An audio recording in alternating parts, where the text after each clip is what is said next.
Surf's Up, Cali. Penguin Town, a docu-series released in 2021. It was basically Netflix's own version of Meerkat Man, except without the alteration of small African rodents. The show walks us through the life of the Cape Penguin, aka African Penguin, aka Black-Footed Penguin, aka the Jackass Penguin. Taking place in Simonstown, South Africa, through the comical narration of fucking Remy the Rat! Hi, I'm Patton Oswalt. Reality TV dramas have become increasingly popular in the train wreck sense that it is. This takes on docuseries is definitely always an interesting one.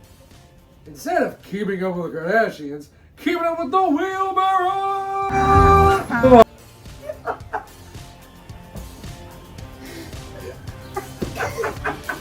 Oh, thank you, the little kid. Oh my god, let me eat myself! Oh, this is an Atlantic octopus.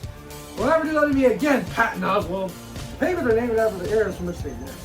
Mr. Woody Kennedy, Mr. Wheelbarrow, Mr. Courtyard, Mr. Culvert? Bro, what? The series is most noted for being lighthearted, despite the show taking very dark turns. It's so impressively displaying how even in tragedy, life goes on. In one of the episodes, a flash flood destroys the culvert's nests and destroys most of the eggs. Penguins couple and break up and go their separate ways. Later, my parent. Alright, who wrote this damn script? Almost immediately, Remy reveals that one of the eggs has been rescued by SANCCOB? A seabird hospital in Cape Town where they take care of these little jackasses. With this new interesting spin on both reality television and nature documentaries on the rise. Presenting SEAGULL Town, the gnarly spin on Penguin Town.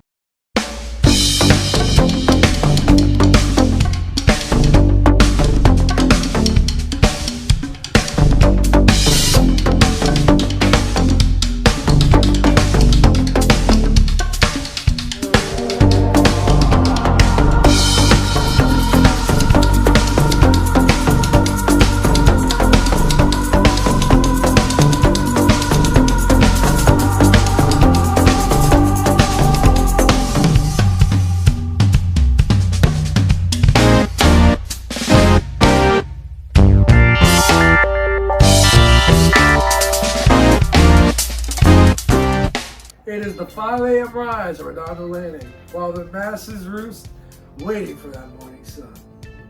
West side, a ring-billed gull soaks up that rising sun. Meets the homie, Mr. Boardwalk.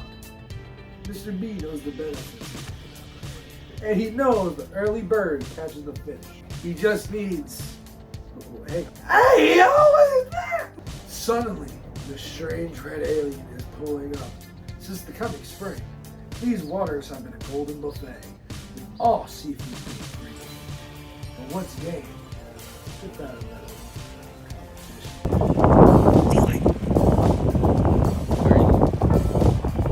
Getting this? Oh crap. Oh, don't get, what are you doing, dude? Oh, they're both fishing. Some of the interesting ones that popped up. I do something about it, fool, on game. Manhattan Beach.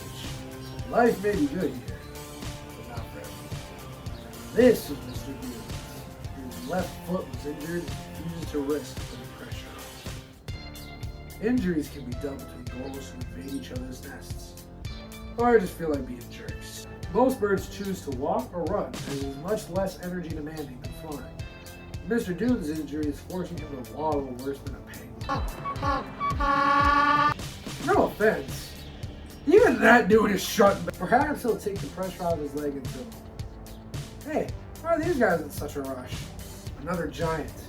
Mr. Dude can't get a running start, so he'll have to stay as still as possible.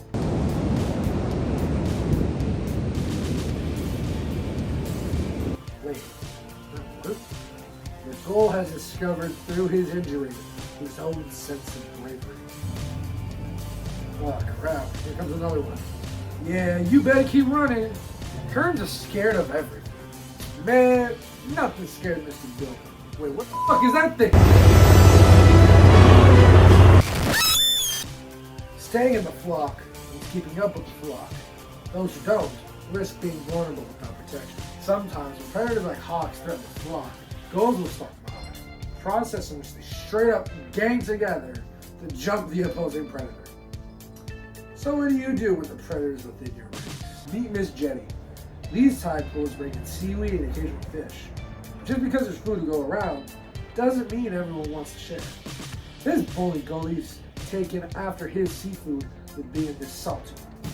She's not having it, but all this trouble has attracted someone's attention. Oh crap. Huh? Maybe they should just agree to disagree. Oh, what a jerk. Oh, there's some convenience and plot device that can... Gnarly. The action shot. Oh my god, look at that seagull, dude. That's so fascinating.